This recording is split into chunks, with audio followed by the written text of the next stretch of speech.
Ой бүтээ. Энд бол Австралийн Сидней хотын Кейт Скотт, би Blue Eagle J-ийн хамтлагийн зүүр холбооны тэмдэг. Relentless болон Unstoppable кинонуудыг зохицож байна. Тиймээс гол хөтлөгчд болох Douglas Canny, Andy McPhee-ийн төлөө үүнийг орхив.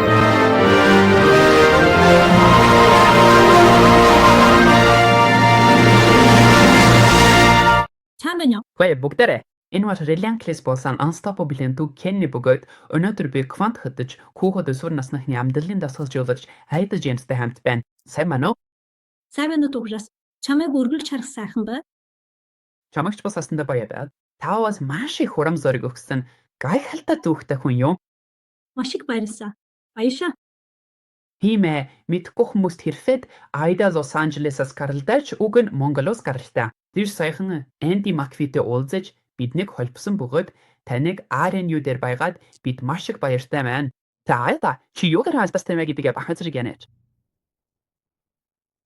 Би үндсэндээ таны хэлсэнчлэн би Монголоос ирсэн Лос Анжелес хотод амьдардаг. Би Америкийн нэгдсэн улсын Лос Анжелес хотод анх ирээд нийтдээ 11 жилийн үр хугацаа өнгөрч байна.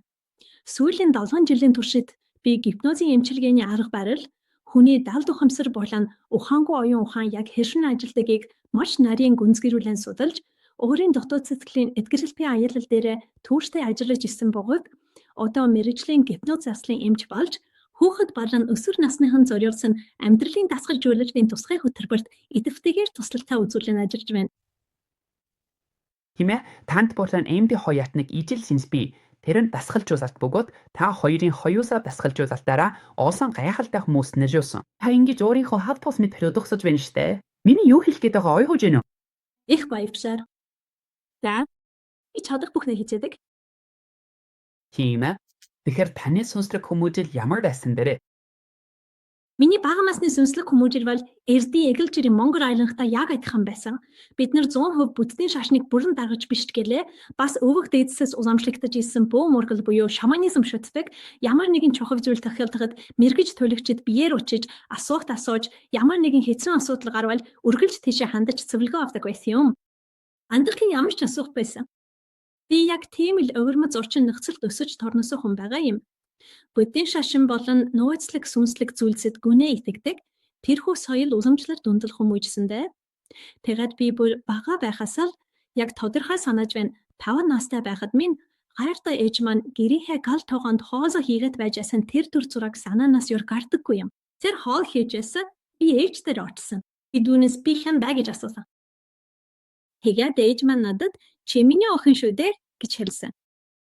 Юу асууж байгаа юм бэ? Би чиний асуултыг ойлгохгүй байна. Тэр би дахин лавсаж асуусан боловч тэр өгсөн хариулт нь миний сэтгэл санаанд минь огтонч нийцээг өгöd бүрэн дүрээр хангаж чадаагүй. Тэр үед би өөртөө хандан яахад би энэ хүн биш, эсвэл тэр хүн биш, эсвэл бүр чиж биш. Яахад заавал энэ бүхэн ганцхан надад тохиолдох ёстой гэж хэмээн гүнзгий бодолд автан тунгаасан билээ. Яахад би ингэж мэдэрч байгаа юм бол гэж бодсон. Яг л энэхүү гүнзгий бодол санаа маань намайг өөрийнхөө нандин өсөл мөрөөдлө цаасан дээр буурхан зурах, мөн шүн бүр зүйлдэг яр бусан зүй зэрэглээгээ дүслийн зурах тэрхүү гахалтай зам руу аяндаа хөдлөн оруулсан юм. Энэ л миний сүнслэг аялын эхлэл болсон маш бага наснаас. За энэ удаад Relentless and Unstoppable нэвтрүүлгийн маань бүх зүйл юм байна. Дараагийн дугаард гайхалтай зочдын гайхалтай түүхүүдийг сонсохоор бидэнтэй хамт байгаарай. Энд Сидней, Австралиас Кейт Скотт байна. Түр баяртай. Бас би жирийн бавганаас илүү урхантай шүү гэдгээ хэлмээр байна. За